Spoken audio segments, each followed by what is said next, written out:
பிரியமானவர்களே, இயேசு கிறிஸ்துவின் நாமத்தில் வாழ்த்துக்கள். இந்த புதிய மாதத்திலே உங்களை சந்திப்பதில் மிகுந்த சந்தோஷம். கடந்த மாதம் முழுவதும் கர்த்தர் உங்களை கண்மணி போல் பாதுகாத்திருப்பார் என்று சொல்லி நான் நம்புகிறேன். கடந்த மாதத்திலே ஒரு சிலர் எங்களிடத்திலே ஒரு சில சாட்சிகளை பகிர்ந்து கொண்டீர்கள். அதற்காக நான் கர்த்தரை ஸ்தோத்தரிக்கிறேன். சென்னை பகுதியிலிருந்து ஒரு தாயார் ஒரு சில ஆண்டுகளாக தன்னுடைய 35 வயது நிறைந்த வாலிப மகனுக்காக ஜெபிக்க கேட்டிருந்தார்கள். அவனுக்கு இப்பொழுது கிட்டத்தட்ட 38 வயது ஆகிறது. திருமணத்துக்காக காத்து கொண்டே இருந்தார்கள். ஒவ்வொரு வருஷமும் கண்ணீரோடு என்னிடத்தில் ஜெபிக்க கேட்பார்கள், என்னுடைய மகனுக்கு திருமணம் நடக்க வேண்டும் என்று சொல்லி. நான் சொன்னேன், கர்த்தர் ஒரு சில நன்மைகளை திடீரென்று நடத்துவார், அது ரொம்ப வேகமாக இருக்கும் என்று சொல்லி நான் அடிக்கடி அவர்களை சொல்லி உற்சாகப்படுத்துவேன். ஆனாலும் ஒரு காரியமும் நடக்காததினாலே அவர்கள் மிகுந்த சோர்வோடு இருந்தார்கள். கடந்த மாதத்தில் பாருங்கள், திடீரென்று சொல்லி ஒரு வரன் வந்தது. எங்களுக்காக ஜெபித்து கொள்ளுங்கள் பாஸ்டர், இப்பொழுதும் எனக்கு மிகுந்த சோர்வு தான், நான் போகிறேன் என்று சொல்லி கடந்து போனார்கள். பாருங்கள், அடுத்த வாரத்திலே நிச்சயதார்த்தம் வைத்து இந்த புதிய மாதத்தில் மே மாதத்தில் திருமணம் நடக்கப் போகிறது. கர்த்தர் செய்கிற காரியங்கள் மிக வேகமாக இருக்கும். நான் அநேக சாட்சிகளை சொல்ல முடியும். ஆனாலும் இன்றைக்கு தேவனுடைய வாக்குத்தத்தத்துக்கு நேராக உங்களை அழைத்து செல்ல விரும்புகிறேன். திருப்பிக் கொள்ளுங்கள். ஏசாயா 35 அதிகாரம் 10 வசனத்தை ஆவியானவர் வாக்குத்தத்தமாக கொடுத்தார். கர்த்தரால் மீட்கப்பட்டவர்கள் திரும்பி ஆனந்த களிப்புடன் பாடி சீயோனுக்கு வருவார்கள். நித்திய மகிழ்ச்சி அவர்கள் தலைகள் மேல் இருக்கும். சந்தோஷமும் மகிழ்ச்சியும் அடைவார்கள். சஞ்சலமும் தவிப்பும் ஓடிப்போம். பிரியமானவர்களே, இந்த மாதத்தில் நடக்கப் போகிற காரியங்களை கர்த்தர் வாக்குத்தத்தமாக தருகிறார். ஒரு சில சிறையிருப்பின் அனுபவங்கள், சிறையிருப்பு என்று சொன்னால் சிறைச்சாலை அனுபவம் மாத்திரமல்ல, அநேக சூழ்நிலை நமக்கு சிறையிருப்பை போல காணப்படுகிறது. அந்த சூழலில் இருந்து நாம் எப்பொழுது வெளியிலே வருவோம்? கண்ணீரும் கவலையும் நிறைந்த அந்த காரியத்தை பார்க்கும் பொழுது எனக்கு ஒரு விடுதலை கிடைக்காதா? என்னுடைய குடும்ப வாழ்க்கையில் ஒரு நன்மை பார்க்க முடியவில்லை, சந்தோஷம் இல்லை, சமாதானம் இல்லை என்று சொல்லி கலங்கி கொண்டிருக்கிறீர்களா? இந்த மாதத்தில் கர்த்தர் வாக்கு பண்ணுகிறார், சஞ்சலமும் தவிப்பும் ஓடி போகுமாம். சஞ்சலமும் தவிப்பும் ஓடி போகும் பொழுது அந்த இடத்துல சந்தோஷமும் மகிழ்ச்சியும் நிறைந்திருக்கும்.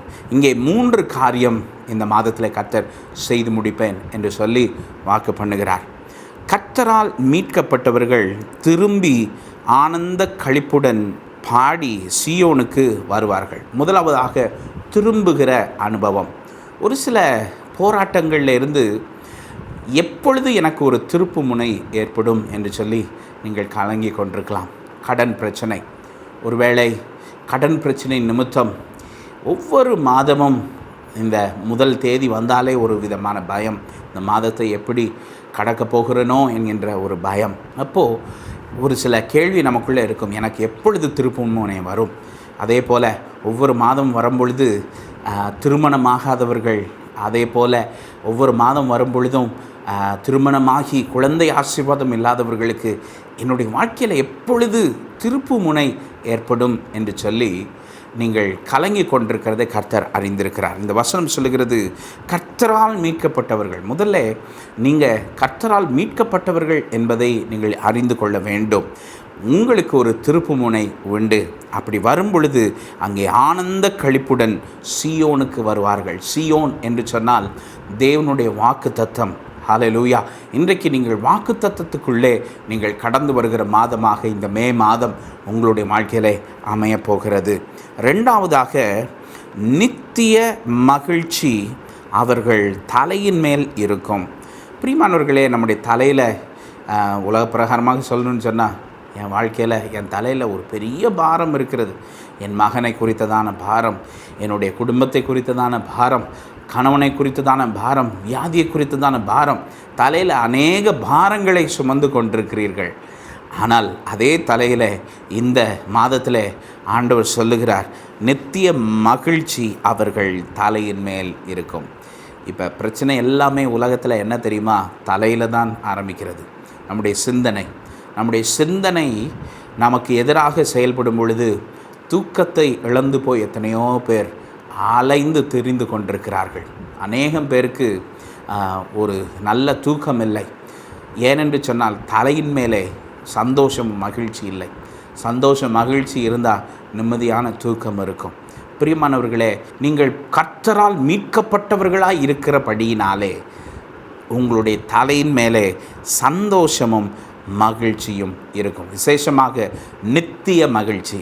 எல்லோரும் சொல்லுங்கள், நித்திய மகிழ்ச்சி. உங்களுடைய வாழ்க்கையில் நித்திய மகிழ்ச்சி இந்த மாதத்தில் கர்த்தர் கட்டளையிடுகிறார். கடைசியாக சொல்லப்பட்டிருக்கிறது, சந்தோஷமும் மகிழ்ச்சியும் அடைவார்கள், சஞ்சலமும் தவிப்பும் ஓடிப்போம். ஒரு இடத்துல சந்தோஷம் மகிழ்ச்சியும் வந்துவிட்டது என்று சொன்னால் சஞ்சலமும் தவிப்பும். இந்த வார்த்தையை சொல்லும் பொழுதே என்னுடைய இருதயம் கலங்குகிறது. அநேகம் பேர் இதை பார்த்து கொண்டிருக்கிற உங்களுடைய வாழ்க்கையில் அநேக சஞ்சலங்கள், வேதனைகள், பாடுகள், ஒவ்வொரு நிமிடமும் ஒவ்வொரு மாதமும் கடக்கும் பொழுது ஏதோ யுகத்தை கடக்கிறது போல இருக்கிறது என்று சொல்லி கலங்கி கொண்டிருக்கிறதை கர்த்தர் அறிந்திருக்கிறார். தவிப்பு, எனக்கு எப்பொழுது நன்மை கிடைக்கும், என்னுடைய நம்பிக்கை எப்பொழுது ஆசீர்வாதமாக மாறும் என்று சொல்லி கலங்கி கொண்டிருக்கிறீங்களா? இந்த மாதத்தில் உங்களுடைய சஞ்சலமும் தவிப்பும் ஓடி போகுமா? இந்த அதிகாரத்தினுடைய ஆரம்ப வசனம் சொல்லுகிறது, வனாந்திரமும் வறண்ட நிலமும் மகிழ்ந்து கடுவெளி கழித்து புஷ்பத்தை போல செழிக்கும். ஹல்லேலூயா. ஒரு சில வனாந்திரத்தின் பாதையில் நீங்கள் கடந்து போகிறீங்களா? கர்த்தர் இன்றைக்கு சொல்லுகிறார், உன்னுடைய வனாந்திரம் வறண்ட நிலமும் மகிழ்ந்து கடுவெளி கழித்து புஷ்பத்தை போல் செழிக்கும். பிரியமானவர்களே, நான் உங்களுக்காக ஜெபிக்க போகிறேன். இந்த மாதம் வனாந்திரம் புஷ்பத்தை போல செழிக்கிறதாக மாறப்போகிறது. அது எதனால் மாறும் என்று சொன்னால், நீங்கள் கர்த்தருக்கு காத்திருக்கிறபடினாலே மாறும். உங்களுக்காக நான் ஜெபிக்க விரும்புகிறேன். வானத்தையும் பூமியும் படைத்த சகல அதிகாரமுள்ள நசரேயனாகிய இயேசுவே, இந்த வாக்குத்தத்த வசனத்தை கேட்டிருக்கிற உங்களுடைய பிள்ளைகளுடைய வாழ்க்கையில் வனாந்திரங்கள் மாறட்டும், கண்ணீர் மாறட்டும். ஆண்டவரே, நித்திய மகிழ்ச்சினாலே ஆண்டவரே நீர் வழி நடத்த வேணுமாய் ஜெபிக்கிறோம். உலக பிரகாரமான சஞ்சலங்கள், தவிப்புகள், வேதனைகள் எல்லாம் மாறுகிற மாதமாக இந்த மாதத்தை நீர் ஆசீர்வதிக்க வேணுமாய் ஜெபிக்கிறோம். உடைய பிள்ளைகள் எல்லாம் சீயோனுக்குள்ளே வாக்குத்தத்தத்தின் தேசத்துக்குள்ளே சுதந்தரிக்க ஆண்டவரே நீர் கிருபை தர வேணுமாய் ஜெபிக்கிறோம். பரம சீயோனுக்கு எங்களை ஆயத்தப்படுத்தும். கிருபை பெருகட்டும், ஆசீர்வதி. இயேசுவின் நாமத்தில் ஜெபிக்கிறோம் நல்ல பிதாவே, ஆமேன். God bless you.